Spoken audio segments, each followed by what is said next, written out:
వినాయకుడు అనగానే మనకు గుర్తొచ్చేది సర్వ విఘ్నాలను తొలగించే అధినాయకుడు అని.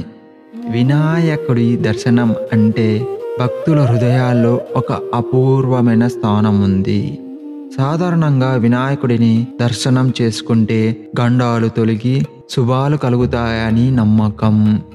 అలాంటి దర్శనార్థం మహారాష్ట్రలో అష్ట వినాయకులు మరియు వాటి విశిష్ట గురించి ఈ వీడియోలో తెలుసుకుందాం.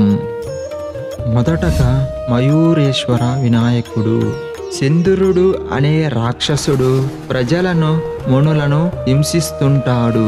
ప్రజలను మునులను రక్షించడానికి చంద్రుడిని వధించడానికి వినాయకుడు మయూరు వాహనంపై అంటే నెమలి వాహనంపై వచ్చి చంద్రుడిని వధిస్తాడు.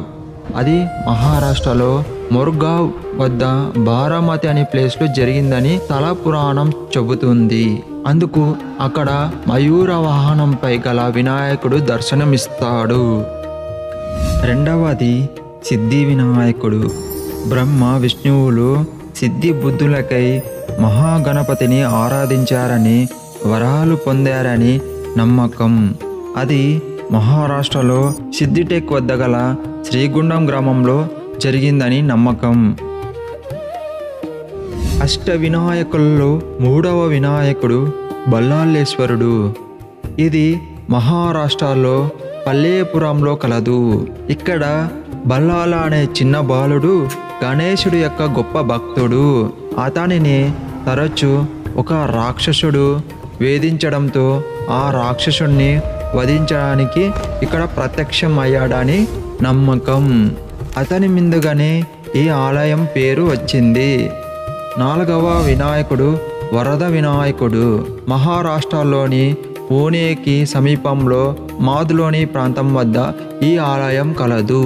రుక్మగాధ మహారాజు సంతానం కోసం సతీ సమేతంగా గణనాథుడికి పూజలు చేయగా సంతానం వరం పొందినారని అందుకే ఈ ఆలయానికి వరద వినాయకుడు అని అంటారు. ఇక్కడ 120 సంవత్సరాల నుండి అఖండంగానే దీపం వెలుగుతుంది. చింతామణి వినాయకుడు ఐదవ వినాయకుడు. కపిలాసుడు అనే భక్తుడు ఒక రత్నాన్ని దుర్వినియోగం చేసుకొని చింతిస్తుండగా గణేశుడు ఆ రత్నాన్ని తిరిగి వచ్చేలా చేశాడు. తర్వాత కాలక్రమంలో ఈ ఆలయాన్ని ఛత్రపతి శివాజీ మహారాజుల యొక్క పీష్వాలు నిర్మించారు. ఈ ఆలయం పూణేకు సమీపంలో గల లేవూర్ గ్రామం వద్ద కలదు. తర్వాత అష్ట వినాయకుల్లో అతి విశిష్టత కలిగిన ఆరవది గిరిజాత్మజ వినాయకుడు. ఈ ఆలయం మహారాష్ట్రలో లైనాద్రి గుహలో కలదు. ఈ ఆలయం యొక్క ప్రత్యేకత పార్వతీదేవి తన సంతానం కోసం గణేశుడికి తపస్సు చేసింది ఈ ప్రాంతంలోనే. ఏడవ వినాయకుడు విఘ్నేశ్వర ఆలయం. విఘ్నేశ్వరుడు అనే రాక్షసుడు భక్తులకు విఘ్నాలను కలిగిస్తుండగా తర్వాత అతనిని జయించి విఘ్నేశ్వరుడిగా పూజలు అందుకుంటున్నాడు. ఈ ఆలయంలో మహారాష్ట్రలో ఓజర్ వద్ద ఈ ఆలయం కలదు. చివరిగా రంజన్ గవ్ వద్ద గల 8వ గణపతి మహాగణపతి.